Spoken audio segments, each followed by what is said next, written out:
Rocky, তুমি আমাকে বিয়ে করবে কবে? আরে দাঁড়াও না, মাস তিনেক পর তোমাকে বিয়ে করে আমার বাড়ির বউ বানাবো।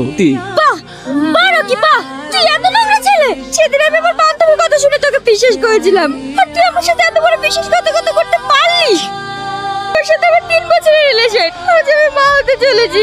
আমার ভুল হয়ে গেছে মাই। চুপ কর তুই, আমি তোর একটা কথা শুনতে চাই না। আমি এক্ষুনি তুহিনাকে ফোন করে সব বলে দেবো। হ্যালো তুহিনা, তুমি থাকো, আমাকে এক জায়গায় যেতে হবে।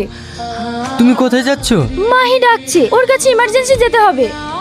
তোমার সঙ্গে যে বসে 10টা মিনিট ভালোভাবে কথা বলবো সেই সুযোগটুকু পাইনি। সময় পালিয়ে যাচ্ছে নাকি? ঠিক কথা হবে। পেঁয়াজ, ভাই মনে হয় উপরে আসছে। মাহি,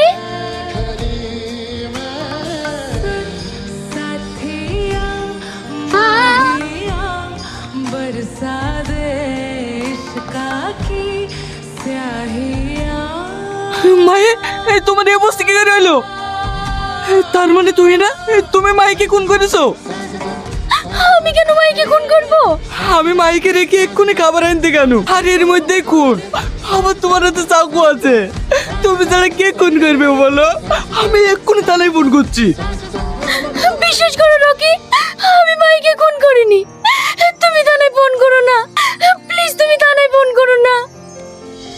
আমি যদি থানায় ফোন না করি, এই লাশ তো আমার ঘরে পড়ে আছে, আমাকেই তুই সন্দেহ করবে। না না, আমি এক্ষুনি থানায় ফোন করবো। না না, তুমি থানায় ফোন করো না, আমি মাইকে এখান থেকে সরিয়ে দেওয়ার ব্যবস্থা করছি।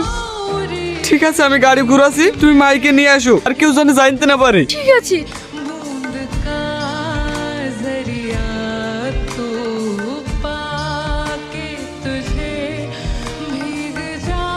কিরে, এত রাত হলো কেনে? আমরা সব না খেয়ে বসে আছি, চ খেয়ে নিবি। আমার খিদি নাই। দাঁড়া, তোর গায়ে এত মাটি লেগে আছে কেন? তো পড়ে গিয়েছিলি নাকি? না মানে হ্যাঁ, স্কুটি স্লিপ করে পড়ে গেছিলাম। আমি ফ্রেশ হবো, ভিতরে গেলাম। এই মেয়েটা কখন কি যে করে না। চল খেতে দাও গা।